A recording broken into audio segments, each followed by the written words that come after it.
কাঁঠালের খোসা দিয়ে পুরো বছরের সংসার খরচ বাঁচিয়ে নিন। যে কাঁঠালের খোসা এতদিন আবর্জনা ভেবে ফেলে দিতেন, সেই কাঁঠালের খোসাই হতে পারে আপনার সংসারের দারুণ উপকারী একটি জিনিস। মাত্র একটি সহজ ঘরোয়া কৌশলে জানলে বাজারের অনেক খরচ কমে যেতে পারে।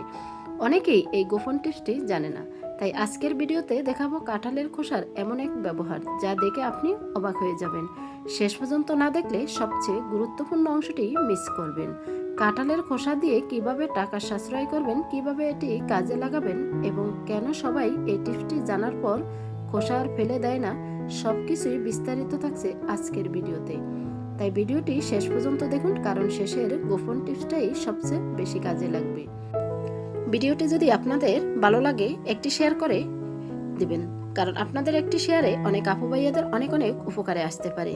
আর চ্যানেলে নতুন হলে চ্যানেলটি সাবস্ক্রাইব করে বেল অন করে রাখতে পারেন নিত্য নতুন এরকমই সাধারণ জিনিস দিয়ে অসাধারণ টিপস এবং রেসিপি পাওয়ার জন্য। হ্যালো এভরিওয়ান, আসসালামু আলাইকুম, welcome back to my channel. আপনারা সবাই কেমন আছেন? আশা করি যে যেখানে আছেন সবাই অনেক অনেক ভালো আছেন এবং সুস্থ আছেন। আমি আলহামদুলিল্লাহ ভালো আছি। কথা না বাড়িয়ে চলে যাচ্ছি মূল ভিডিওতে। এখানে আমি ছোট্ট একটি পাকা কাঁঠাল নিয়েছি। কাঁঠালগুলো তুলে নিয়েছি আর এখানে আজকের ভিডিওতে লাগবে খোসাগুলো। এই কাঁঠালের খোসাই আপনার বাঁচিয়ে দিতে পারে পুরো বছরের সংসার খরচ। এই টিপসটা শেষ পর্যন্ত না দেখলে সত্যি আফসোসই থেকে যাবে। তাই একটু ধৈর্য ধরে ভিডিওটি শেষ পর্যন্ত দেখার অনুরোধ রইল। এখন আমি কাঁঠালের খোসাগুলো ছোট ছোট করে টুকরো করে নিব। আর ভিডিওটি স্কিপ করলে অনেক কিছুই মিস করবেন। স্কিপ না করে শেষ পর্যন্ত দেখুন। দেখতেই পাচ্ছেন কাঁঠালের খোসাগুলো আমি ছোট ছোট টুকরো করে নিয়েছি।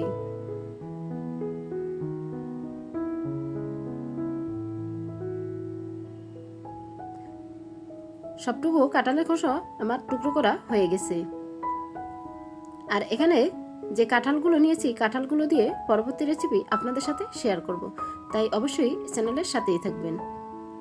এখন কাঁঠালের খোসাগুলো এখানে আমি ভিনেগার দিয়ে ধুয়ে নিচ্ছি। পানির সাথে 1 টেবিল চামচ ভিনেগার মিশিয়ে নিচ্ছি। এখন কাঁঠালের খোসাগুলো এক এক করে দিয়ে দিচ্ছি। 5 থেকে 6 বার পানি পাল্টিয়ে খোসাগুলো আমি ধুয়ে নিব। ধোয়া হয়ে গেছে। এখন আমি একটা প্লেটে পানি জড়িয়ে খোসাগুলো তুলে নিচ্ছি। এখন খোসাগুলো পরিষ্কার করে ধোয়া হয়ে গেছে। এখন চলে যাব কিচেনে। প্যান বসিয়ে দিয়ে দিচ্ছি এখানে 2 কাপ পানি। তারপরে এই পানির ভিতরে ঢেলে দিচ্ছি আমি কাঁঠালের খোসাগুলো।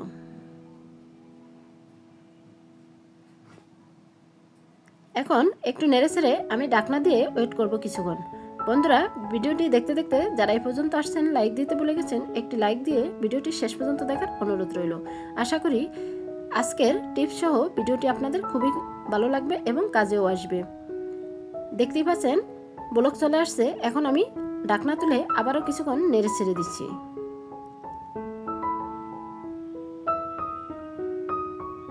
কাঁঠালের খোসাগুলো যখন আপনি ধুবেন তখন অবশ্যই ভিনেগার দিয়ে ধুয়ে নিতে হবে।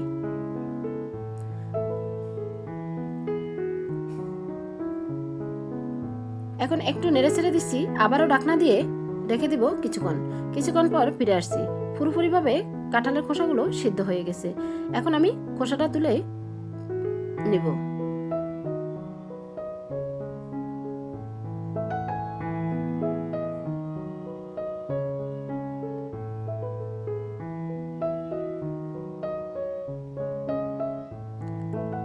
কাঁঠালের খোসাগুলো তুলে নিয়েছি এবং আমি অফ ক্যামেরায় পানিগুলো ছেঁকে নিয়েছি।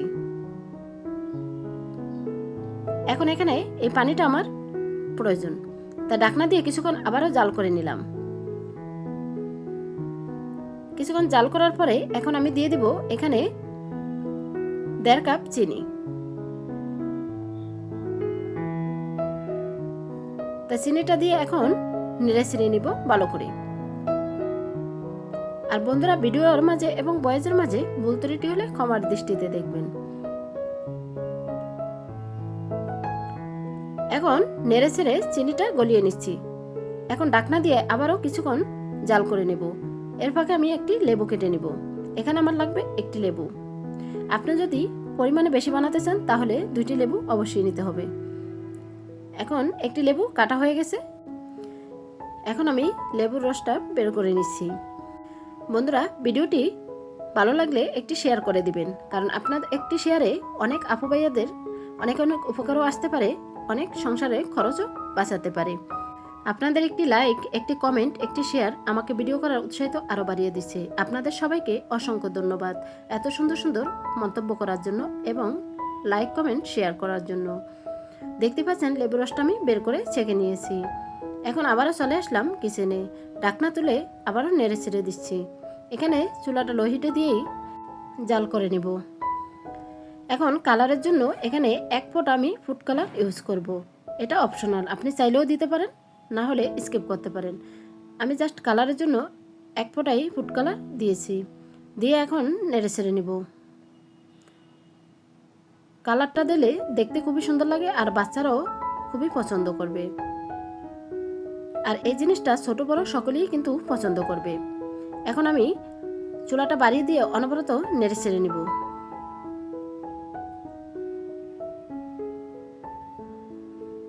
আর কালারটা দেওয়ার পরেই কত সুন্দর আসছে দেখি বুঝতে পারছেন। তারপরে আমি অ্যাড করে দিচ্ছি লেবুর রস।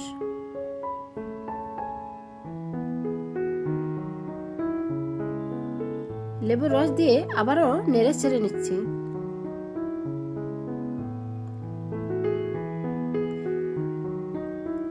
এইভাবেই নেড়ে ছেড়ে জাল করে নিব। আর এই জিনিসটা পারফেক্টভাবে হবে কিভাবে, শেষের টিপসটা দেখলে আপনিও বুঝতে পারবেন আর আপনিও অবাক হয়ে যাবেন। ফেলে দেওয়া জিনিস দিয়ে যে এত সুন্দর জিনিস বানানো যায়, সেটা অবাকই হওয়ার কথা। এইভাবে আবারও কিছুক্ষণ জাল করে নিব। আর এটা পারফেক্টভাবে হয়েছে কিনা সেটা আপনি দেখিয়ে দেব কিভাবে আপনি বুঝতে পারবেন। এখন আমি একটা বাটিতে পানি নিয়েছি আর এখান থেকে 1 চামচ জেলি দিয়ে দিছি। যখন দেখবেন ভিতরে দলা ফেঁকে আসছে তখনই বুঝবেন পারফেক্টভাবে রেডি। আর যদি দেখেন পানির সাথে মিশে গেছে তাহলে আবার একটু জাল করে নেবেন। এটা কিন্তু পারফেক্টভাবেই রেডি হয়ে গেছে, নিচে দলা ফেঁকে গেছে। এখন আমি চুলাটা অফ করে দিয়েছি আর ঘনত্বটা দেখেই আপনারা বুঝতে পারছেন কতটা পারফেক্ট হয়েছে। এটা ঠান্ডা হলে পুরোপুরি জমে যাবে। এখন চুলা থেকে নামিয়ে একটি কাঁচের জারে এবং বাটিতে নিয়ে নিব। আপনার কাছে কাঁচের জার না থাকলে বাটিতে অথবা কাঁচের গ্লাসেও জমিয়ে নিতে পারেন। আমি এখানে কাঁচের ছোট জারে এবং বাটিতে জমিয়ে নেব। এখন এক এক করে আমি সবটুকু জেলি কাঁচের জারে নিয়ে নিচ্ছি আর বাকি জেলিটা আমি একটা বাটিতে জমিয়ে নেব।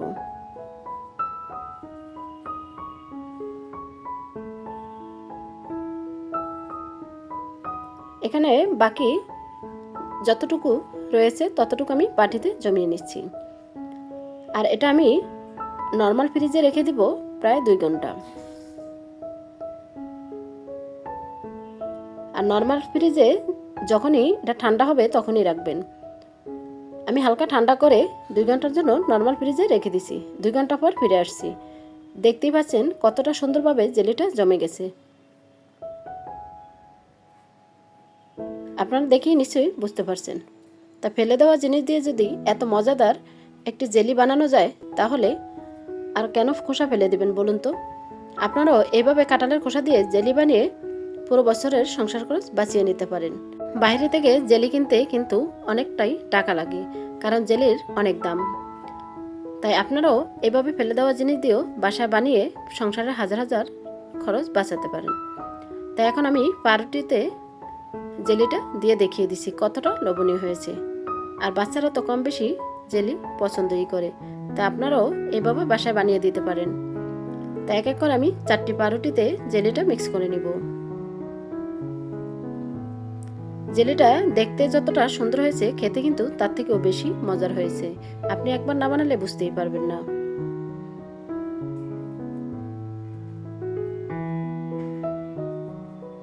তাই এক এক করে আমি 4টি পাউরুটিতেই জেলিটা মিক্স করে নিচ্ছি।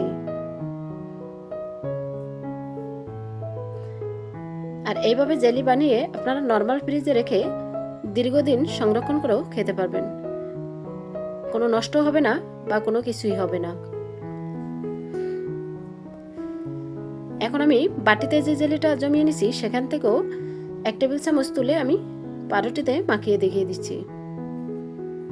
কারণ 2 জায়গায় জেলিটা জমিয়েছি, তাই 2 জায়গা থেকে আমি তুলে পাউরুটিতে দিয়ে দিছি। আর দেখেই বুঝতে পারছেন কতটা পারফেক্টভাবেই জেলিটা জমে গেছে।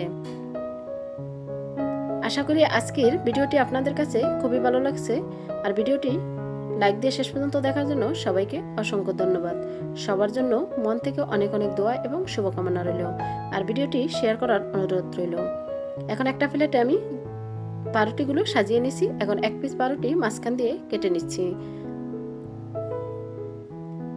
আর চ্যানেলে নতুন হলে বন্ধুরা চ্যানেলটি সাবস্ক্রাইব করে বেল অন করে রাখতে পারেন, এরকমই সাধারণ জিনিস দিয়ে অসাধারণ টিপস এবং রেসিপি পাওয়ার জন্য। তো আজকের মতো এখানেই বিদায় নিব। আবারও দেখা হবে নেক্সট কোনো রেসিপির সাথে। ততক্ষণে আপনারা সবাই ভালো থাকবেন, সুস্থ থাকবেন, নিজের খেয়াল রাখবেন, পরিবারের খেয়াল রাখবেন। আর সবাই সবার জন্য দোয়া করবেন।